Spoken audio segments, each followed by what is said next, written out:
할렐루야. 아멘. 아멘. 오늘 말씀은 다니엘 6장 1절에서 15절 말씀으로 하나님께 속한 자라는 제목으로 말씀을 나눌 때 함께 은혜 받는 시간이 되시길 바랍니다. 아멘. 오늘 본문 말씀 다니엘서 6장의 내용을 살펴보면 모든 공직자가 다니엘 한 명을 죽이려고 함정을 판 이유는 근본적으로 다니엘이 세상이 아니라 하나님께 속한 자였기 때문입니다.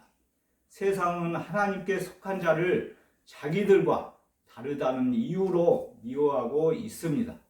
그러므로 우리는 항상 말씀 가운데 살아가야 세상 사람들이 파놓은 함정에 빠지지 않습니다. 마태복음 10장 16절 말씀을 제가 읽겠습니다. 보라, 내가 너희를 보냄이 양을 이리 가운데로 보냄과 같도다. 그러므로 너희는 뱀같이 지혜롭고 비둘기같이 순결하라. 아멘. 아멘. 우리 모두는 양을 이리 가운데로 보냄과 같이 세상에서 항상 미움을 받아가며 살고 있기 때문에 비둘기같이 순결하고 뱀같이 지혜로워야 합니다. 아멘. 이와 같이 성경에서 비둘기는 순결을 상징하고 있지만 의학사전에서 비둘기는 평화를 상징하는 새라고 합니다. 아멘. 특히 경찰을 상징하는 마크는 독수리이지만 교도소를 상징하는 마크가 비둘기입니다. 그만큼 교도소에서는 싸움과 반목보다는 항상 평화가 전제해야 한다는 의미가 되겠습니다. 그리고 우스운 이야기지만 실제로 교도소에서는 비둘기가 많이 생존하고 있습니다. 그 이유는 고양이는 입맛이 매우 까다롭다고 합니다. 그래서 비를 맞은 사료는 고양이가 아예 먹지도 않는다고 합니다. 그러나 비둘기는 이렇게 버려야 하는 고양이 먹이도 비둘기들에는 아주 맛 좋은 먹잇감이 된다고 합니다. 군대에서도 먹다가 남는 밥, 군대에서 먹다가 남는 밥을 짬밥이라고 하죠. 군대에서도 먹다가 남는 밥, 조금은 냄새나고 버려진 짬밥이 많이 있지만 교도소와 구치소에서도 짬밥이 많이 있기 때문에 비둘기들이 먹잇감을 찾아서 많이 오고 있습니다. 그리고 더 우스운 이야기는 비둘기는 성질이 온순하여 길들이기 쉽고 기소성을 이용하여 통신에 사용한다고 합니다. 그래서 교도소에서는 다른 수용자들, 특히 공범 수용자들끼리는 절대 만날 수 없고 서로 연락할 수 없기 때문에 불법이지만 간혹 함께 죄를 짓고 들어온 공범에게 하고 싶은 이야기를 메모로 작성하여 다른 수용자를 통해서 전달해 줄 것을 부탁하는 것을 비둘기 날린다라는 은어를 사용하고 있습니다. 저도 처음에 구치소에 인용되어서는 비둘기 날린다는 뜻이 좋은 뜻인 줄 알았는데 나중에는 법을 위반한 불법이라는 것을 알게 되었습니다.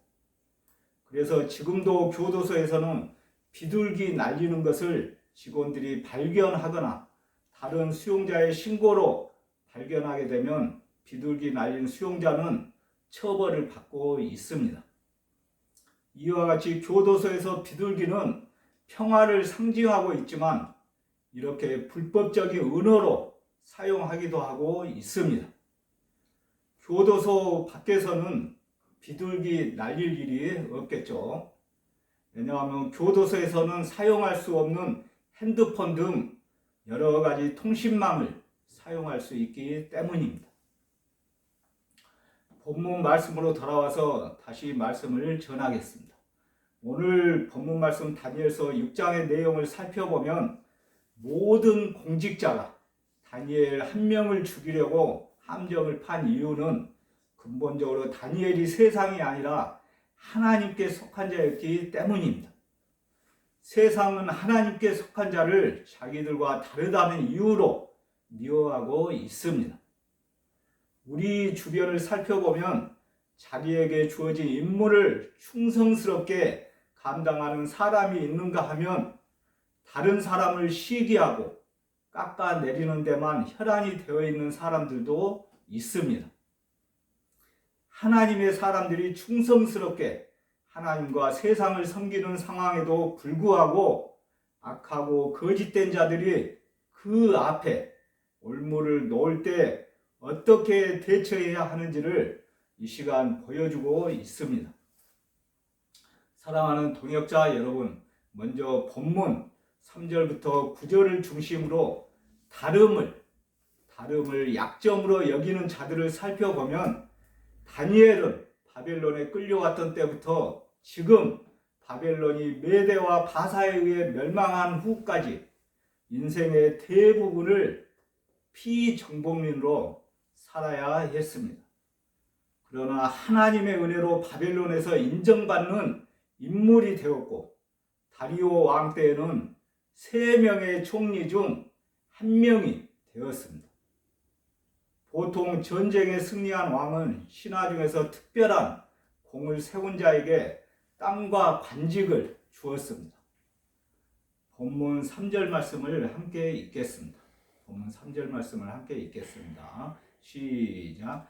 다니엘은 마음이 민첩하여 총리들과 고관들 위에 뛰어나므로 왕이 그를 세워 전국을 다스리게 하고자 하니라.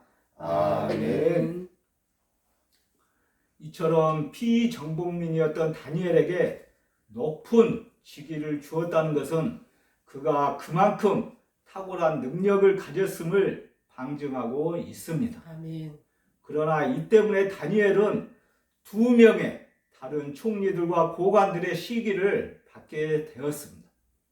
그들은 다니엘을 넘어뜨리려고 그에게서 흠을 찾으려 하였습니다. 본문 4절부터 5절 말씀을 제가 읽겠습니다. 본문 4절부터 5절 말씀을 제가 읽겠습니다.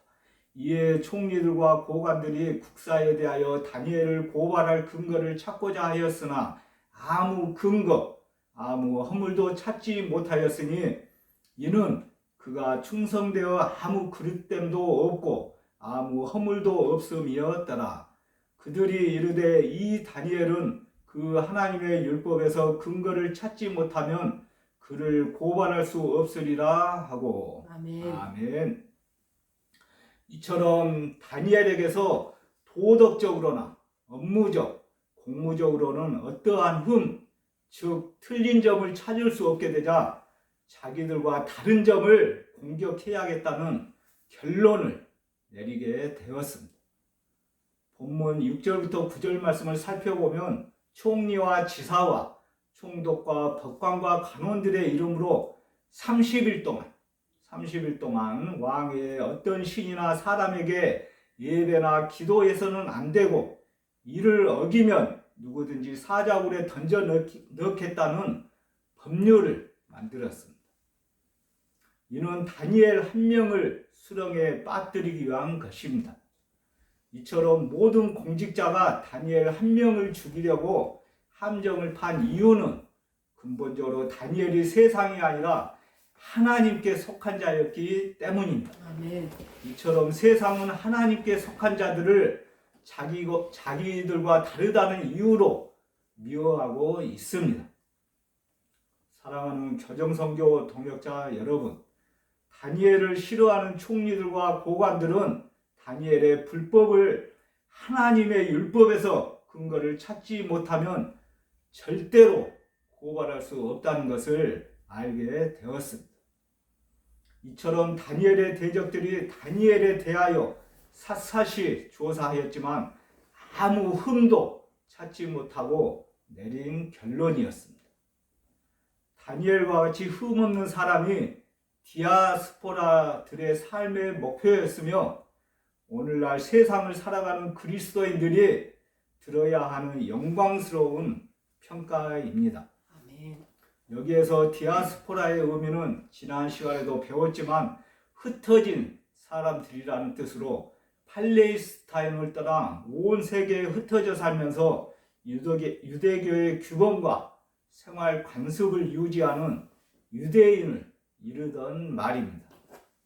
이렇게 그리스도인들은 한 점 부끄럼 없이 세상을 섬기면서 살아가야 하겠습니다. 아멘. 다니엘은 총리로서 섬기는 메대왕을 위해 충성을 다했고 왕에게 손실이 없게 하기 위해 무척 노력했습니다. 그러면서도 하나님에 대한 신실함을 잃지 않았습니다. 아멘. 메대왕의 금령도 다니엘이 매일 3번씩 예루살렘을 향해 기도하는 것을 멈추게 하지는 못했습니다. 왜냐하면 다니엘에게 매일 3번씩 기도하는 그것은 무엇과도 타협할 수 없는 신앙의 마지노선이라고 생각하였기 때문입니다.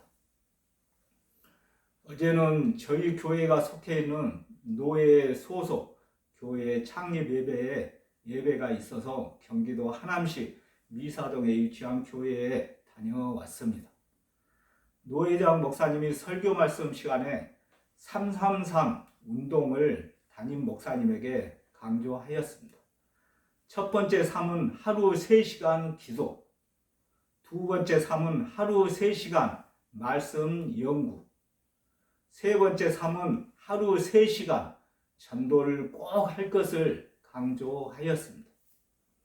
저는 다니엘서 6장 말씀을 준비하면서 말씀 연구와 전도도 매우 중요하지만 하루 3시간 이상씩 기도가 매우 중요하다는 것을 다시 한번 깨닫게 되었습니다.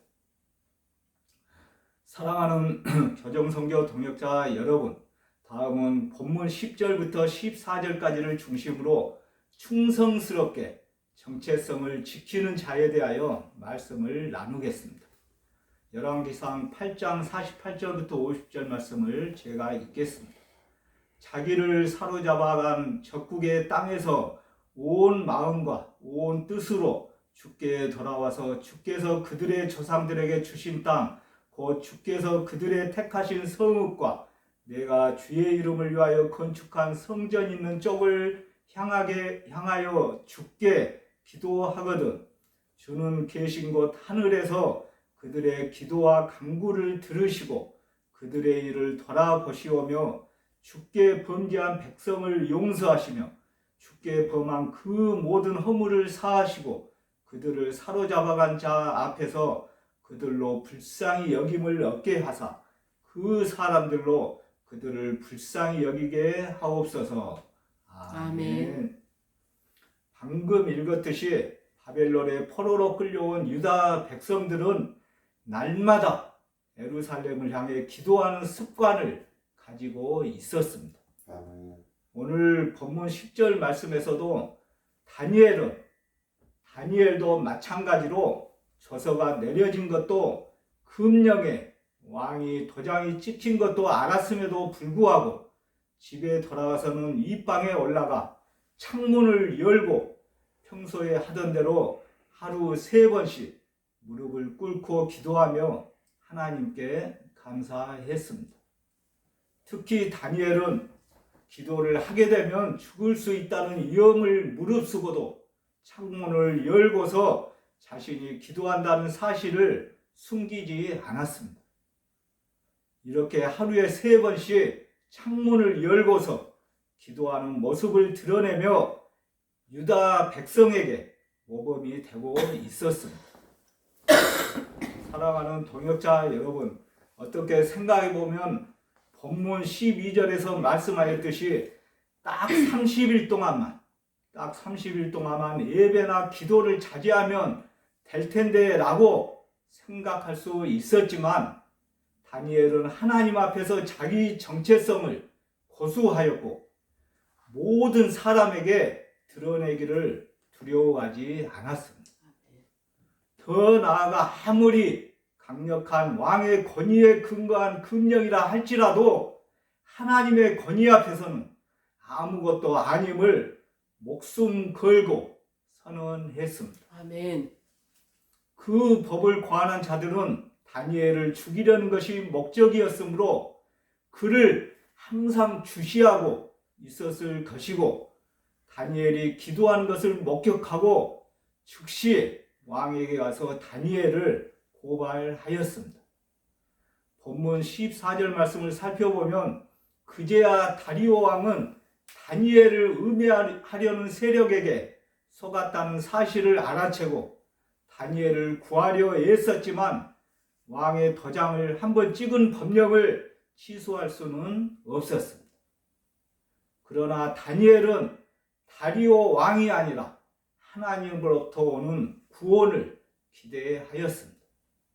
이처럼 믿음의 사람들은 어떠한 세상의 핍박에도 두려워하지 않고 당당히 신앙으로 맞서는 강단을 가지시길 바랍니다. 아멘. 사랑하는 동역자 여러분, 앞에서도 말씀하였듯이 30일만 참으면 될 텐데 라고 주변 사람들은 아쉬움을 내비치며 다니엘에게 충고를 했을 것입니다.